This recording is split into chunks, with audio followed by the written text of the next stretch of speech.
Hello friends, welcome back to NSR cooking. இன்றைக்கி நம்ம இந்த வீடியோவில் பீச்செல்லாம் வைக்கல ஸ்ப்ரிங் பொட்டேட்டோ அது எப்படி செய்யலாம்னு சொல்லிட்டு பார்க்கலாம். இந்த மாதிரி பேபி பொட்டேட்டோஸ் எடுத்திருக்கேன். இதுக்கு வந்து இந்த மாதிரி டூத் பிக் ஸ்டிக் எடுத்து இந்த உருளைக்கிழங்கில் வந்து நம்ம இதை அப்படியே வந்து குத்திக்கலாம். குத்திட்டு கத்தி வச்சு இந்த மாதிரி மெலிசாக வெட்டிக்கிட்டே வரணும். இந்த மாதிரி சுற்றி சுற்றி வெட்டணும், டச் ஆகிடாமல். ஏற்கனவே வெட்டின பார்த்து டச் ஆகிடாமல் சுற்றி சுற்றி வெட்டிக்கிட்டே வரணும். கத்தி நல்லா ஷார்ப்பாக இருந்துச்சுன்னா ஈஸியாக அழகாக நம்ம இதை வந்து ஸ்பைரலாக அப்படியே வெட்டி எடுத்துடலாம். இது மாதிரி வெட்டினதுக்கப்புறம் மெதுவாக என்ன பண்ணணும், இதை வந்து பிரித்து விட்டுக்கணும் கொஞ்சம் கொஞ்சம் தூரமாக. இப்படி மெதுவாக பிரித்து விட்டுக்கணும். இப்போ வந்து உருளைக்கிழங்கு ஸ்பைரலாக அழகாக இருக்குது. இதை வந்து நம்ம வந்து தண்ணியில் போட்டுக்கலாம். இதே மாதிரி இன்னும் கொஞ்சம் உருளைக்கிழங்கு அதே மாதிரி பண்ணி வச்சுக்கலாம். ஒரு பவுலில் நான் வந்து கார்ன்ஃப்ளவர் ஒரு 4 டீஸ்பூன் எடுத்திருக்கேன். அது கூட வந்துட்டு காரத்துக்கு ஏற்ற போல் கொஞ்சம் சிவப்பு மிளகாத்தூள் சேர்த்துக்கலாம்.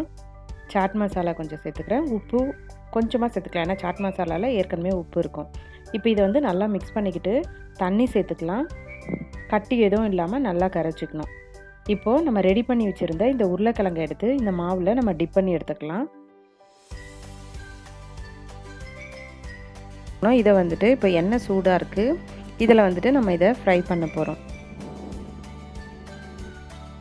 நல்லா எல்லா சைடும் திருப்பி திருப்பி விட்டுக்கிட்டாக்கா ஈஸியாக எல்லா பக்கமும் ஈவனாக வெந்துடும். நல்லா மீடியம் ஃப்ளேம்லேயே வச்சு குக் பண்ணோம், அப்போ தான் உருளைக்கிழங்கு நல்லா சாஃப்டாகும். இப்போது ஃப்ரை ஆகிடுச்சு, இதை எடுத்துகிட்டலாம். உருளைக்கிழங்கு உள்ள சாஃப்டாக இருக்கும், ஆனால் மேலே இருக்க லேயர் நல்லா கிறிஸ்பியாக இருக்கும். நான் வந்துட்டு சிவப்பு மிளகாத்தூள், சாட் மசாலா, ஒரு பிஞ்சு சால்ட் வச்சுருக்கேன். இதை வந்து நல்லா மிக்ஸ் பண்ணிக்கிட்டு மேலே வந்துட்டு லைட்டாக அப்படியே தூவி விட்டுக்கணும். இந்த ஃப்ரை பண்ண உருளைக்கிழங்கு மேலே நம்ம தூவி விட்டுக்கலாம். இதே மாதிரி எல்லா பீஸ்லேயும் செஞ்சு வச்சுக்கலாம். அப்போ தான் சாப்பிடும்போதும் மேலே இருக்கிற பார்ட்டும் நல்லா கொஞ்சம் காரமாக இருக்கும். இந்த உருளைக்கிழங்குக்கு வந்து கெச்சப்பை விட மயோனைஸ் ரொம்ப சூப்பராக இருக்கும். நான் வந்துட்டு மேலே வந்துட்டு மயோனைஸ் போட்டுக்கிறேன், அப்போ தான் கடித்து சாப்பிடும்போது ரொம்ப நல்லாயிருக்கும். கடையிலையும் வந்துட்டு இதுக்கு கூட வந்து மயோனைஸ் தான் போட்டு கொடுப்பாங்க, ரொம்ப சூப்பராக இருக்கும். இந்த ஸ்ப்ரிங் பொட்டேட்டோவை நம்ம வீட்லேயே ரொம்ப சூப்பராக செய்யலாம்.